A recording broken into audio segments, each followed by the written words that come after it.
And so the trait that we ended up selecting on was, instead of absolute body temperature, it was actually the rate of body temperature change as a function of those environmental conditions, while considering time of day, because we know time of day can also contribute to body temperature due to things like eating events or activity, for example.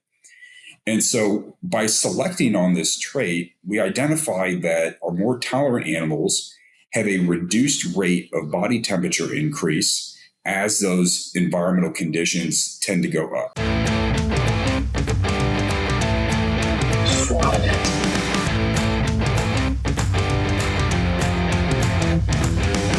Hi there, welcome to another episode of the Swine It podcast. I'm Tara Donovan, your host, and today I'm excited to have Dr. Jay Johnson as my guest. Dr. Johnson is an associate professor of animal welfare and stress physiology at the University of Missouri. Welcome to our show, Dr. Johnson. Well, thanks for having me. It's great to be here. Absolutely. So Dr. Johnson's research program integrates stress physiology, nutritional physiology, and applied ethology to improve livestock husbandry practices in ways that enhance animal health and welfare while maintaining or increasing producer profitability. A major focus of his work is mitigating heat stress in swine production.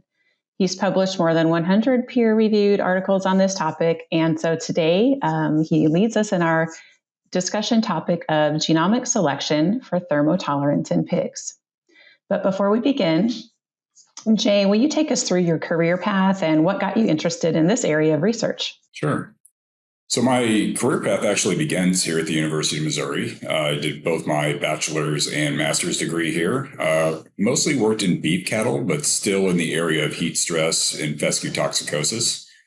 Did a lot of work in environmental physiology, and so really understanding the interplay between that environment and how those homeotherms are going to interact with that.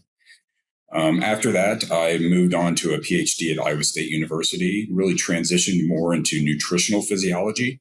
And so did quite a bit of work with prenatal heat stress exposure and how that impacted the bioenergetics of pigs as they reach those different postnatal stages of life. During the process of my education, I'd always sort of noticed that there's a lot of behavioral changes in these animals that I thought might explain some of the physiological differences, but I didn't really know how to quantify that. And so I sought out a postdoc at Purdue University in the area of applied ethology. And after that, I was with the Livestock Behavior Research Unit at Purdue University for about 10 years, ending my tenure there as the research leader before starting here at the University of Missouri in July of 2024. Great. Yeah. So kind of different areas, but all going together into this topic. And BinCentry is the global leader in animal feed supply chain management, monitoring tens of thousands of feed bins daily. Our technology helps pork and poultry producers, as well as commercial-scale feed mills, enter a new era of increased efficiency, lower costs, higher profitability, and improved employee safety. We transform how our customers run their operations by replacing feed inventory, guesstimates, and ineffective manual processes with rugged 3D sensors and software powered by artificial intelligence. The BinCentry operating advantage is clear, and it's why we're trusted by some of agriculture's biggest names. Learn more by visiting www.binsentry.com today. So start us off today. So again, we're going to talk about genomic selection for thermotolerance in pigs. But start us off by what you mean by thermotolerance. So really the textbook definition of thermotolerance is the ability of an animal to maintain euthermia or normal body temperature under challenging environmental conditions, right? And so sometimes I think depending on who you talk to, they may have a bit of a different definition of thermotolerance. Perhaps in the production world, you may say, well, the ability of that animal to maintain normal production under challenging conditions.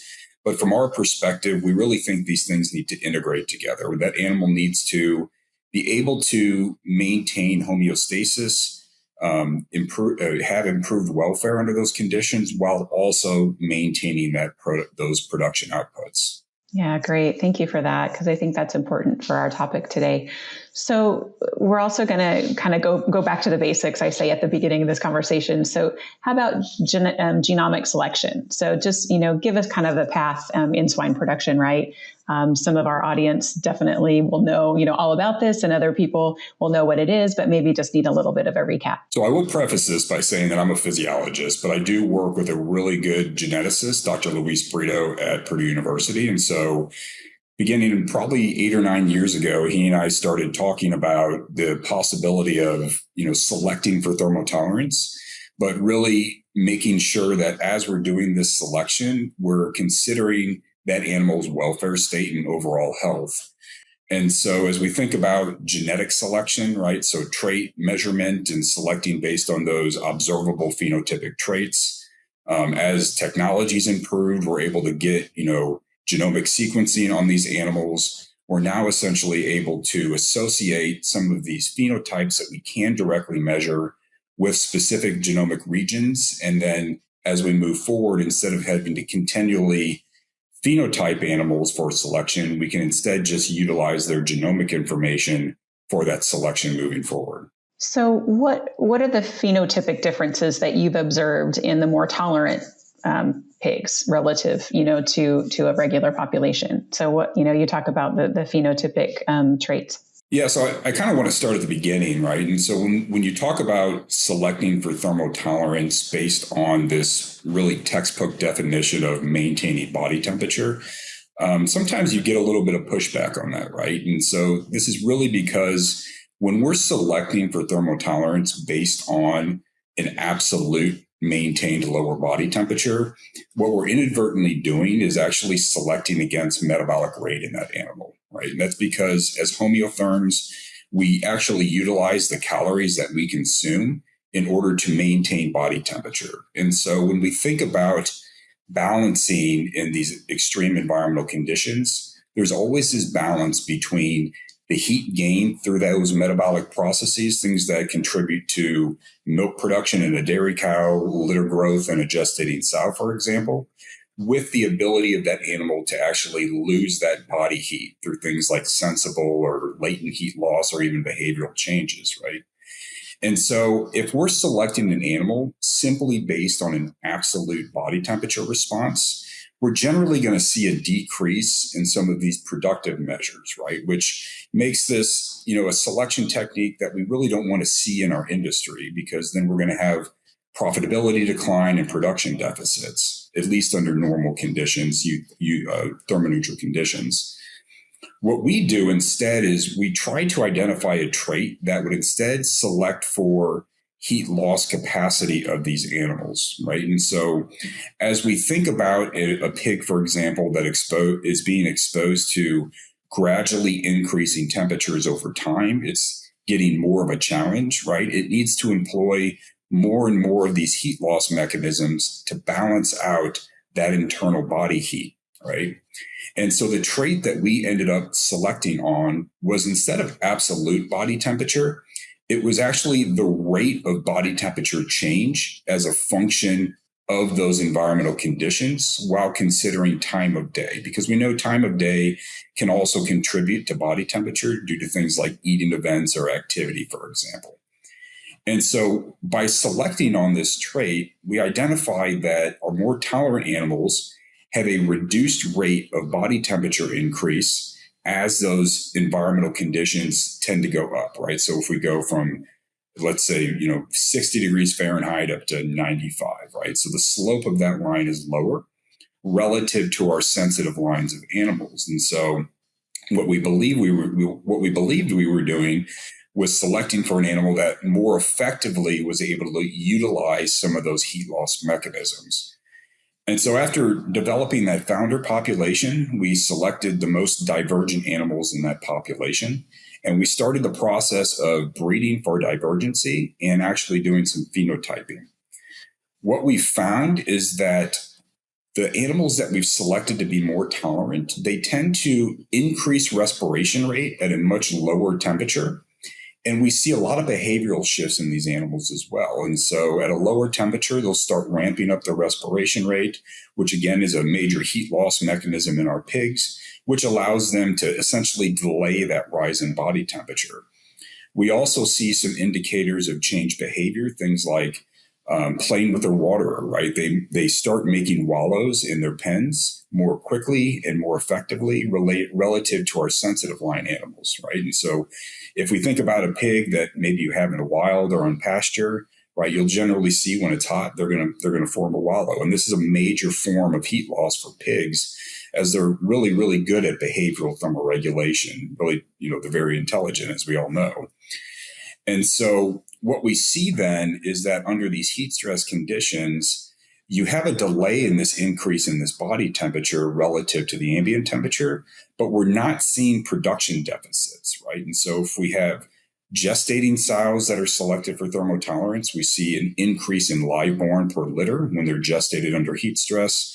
We even observe that the offspring from these animals, if we raise those offspring even under normal conditions, they're going to outperform the animals from those sensitive lines. They grow faster, they eat more, they have better feed efficiency in these production systems as well, right? And so our goal here was to really select an animal that can better maintain euthermia without having negative impacts on those production outcomes. And what we're actually finding is that we're able to help them maintain euthermia, but we're actually getting some improvements in those production outcomes. Really interesting.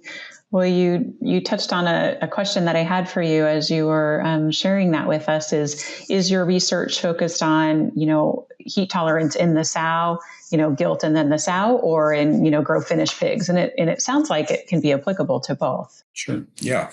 So most of our research is focused on that sow herself, right? And so through the years we've done quite a bit of research on things like in utero heat stress, right? And so over the last 13 to 14 years, we've published multiple papers on this topic. And what we see is that the environment that gestating sow is exposed to during that gestation period can have direct long-term negative effects on those offspring that have been developed, right? So even if you get that sow to farrow, you get those piglets through weaning, we see a variety of different changes, things like reductions in growth rate in those animals, decreases in feed efficiency, reduced reproductive efficiency, particularly in our boars.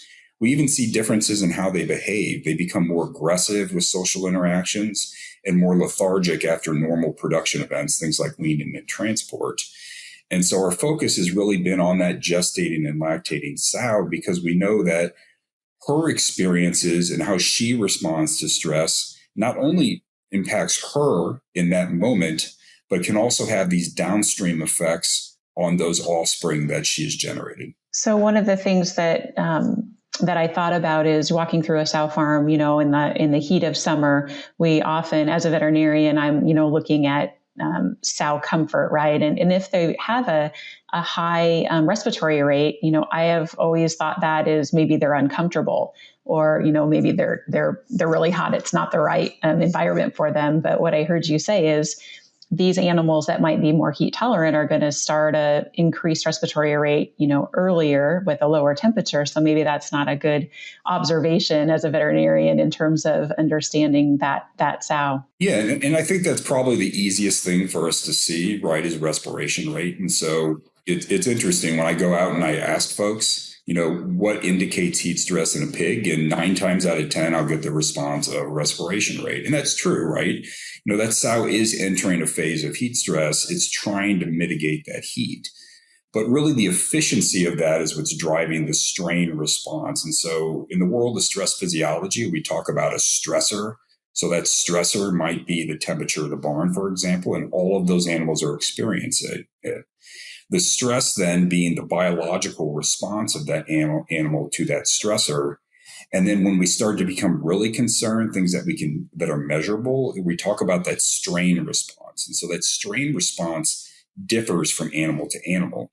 And so if we have a pig that is increasing its respiration rate, maybe at an earlier temperature, but that activity and that stress response is allowing that animal to maintain euthermia because it is effective, that's not always a bad thing, right? We want that animal to elicit that heat mitigation process so that its core body temperature doesn't rise into dangerous levels, right? Mm-hmm. Yeah, good description. So, when you're working with producers, do you see anything we should be doing, today in terms of trying to mitigate heat stress in our barns?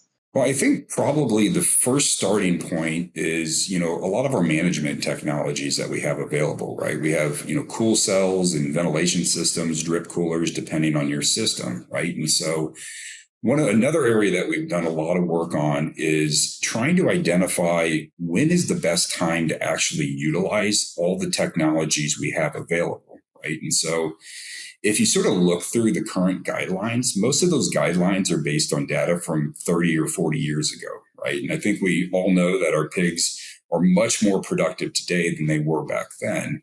And so it sort of calls into question whether or not, our guidelines of what constitutes heat stress, where are we setting our high ventilation temperature set points?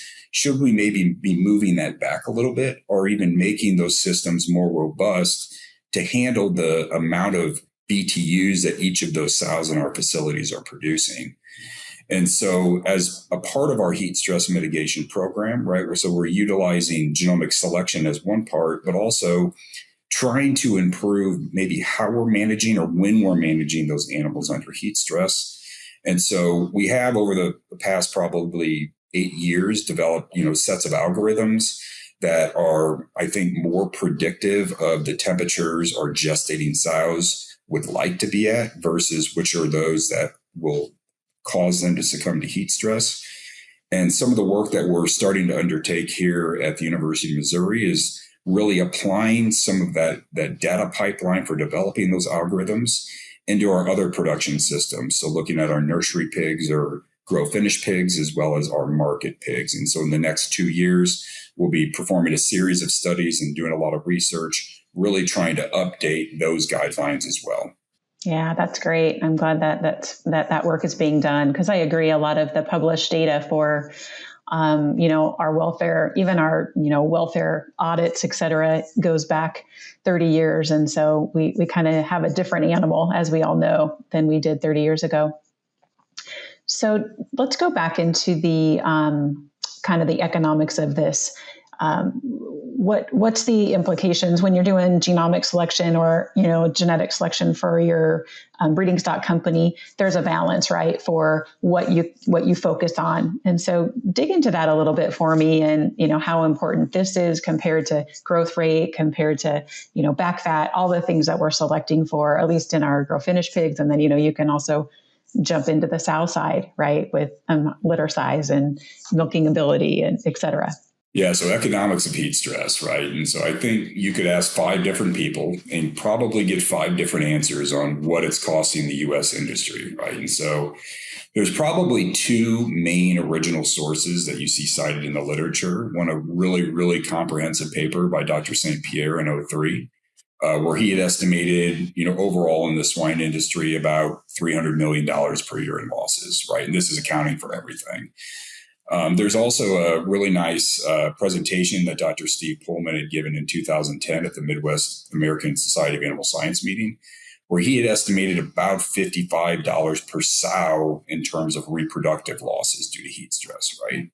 Really, since that time, there haven't been, at least to my knowledge in the literature, a lot of really robust economic analyses related to heat stress. Some of the best things that I've thought to do is, could we at least get an idea based on inflation rate of what that might be today?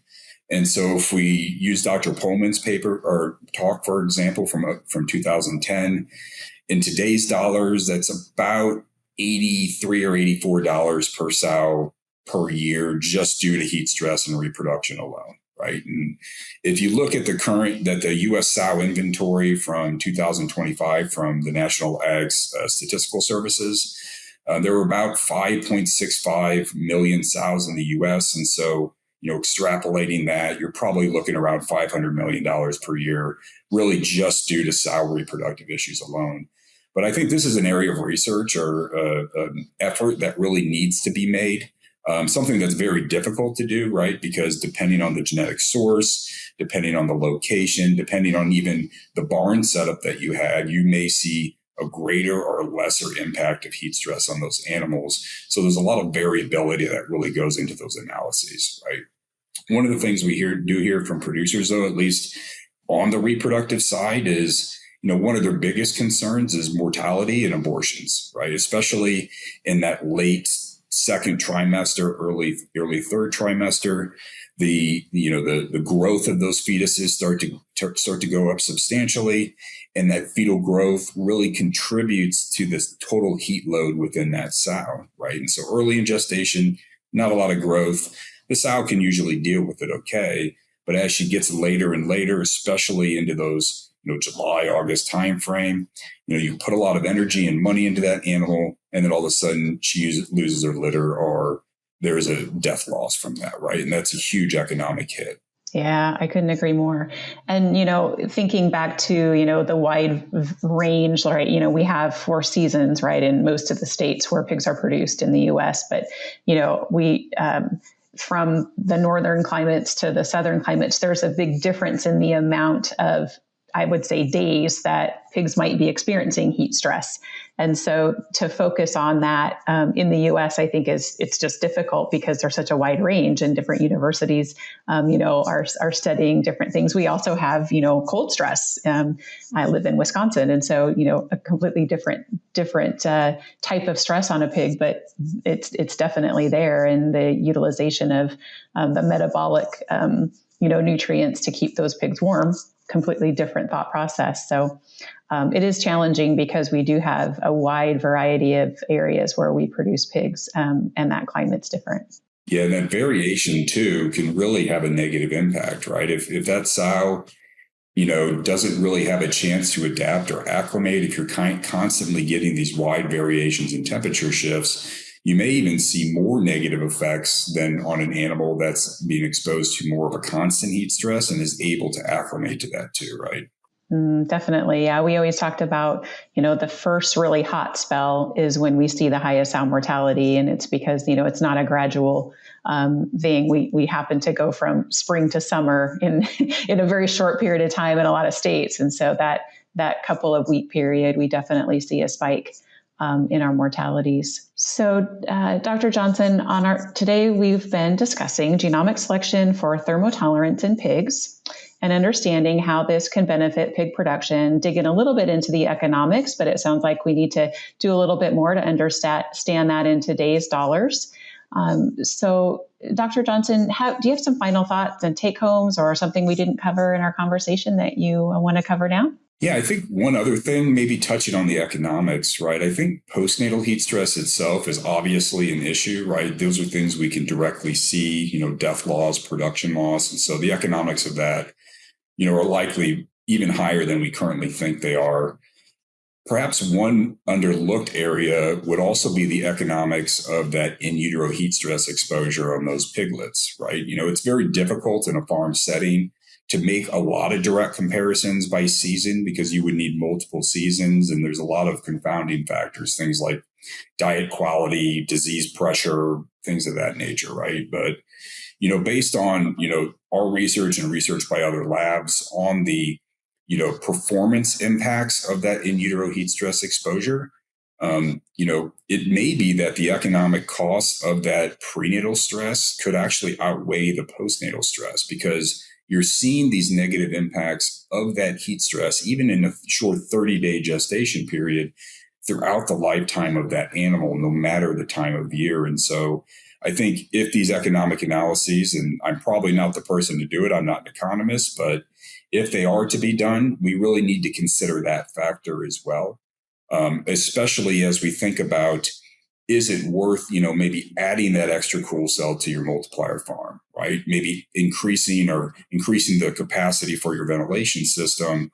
Do we want to put the investment in there in barn design to prevent that gestating sow from getting heat stressed and avoid some of those downstream consequences on her offspring later on? Yeah. I was thinking about the gilt production when you were speaking about that, but, also think about boar production, right? So my assumption is that those boars being produced are also negatively impacted by by their pre and postnatal stress. It's time for our famous 3.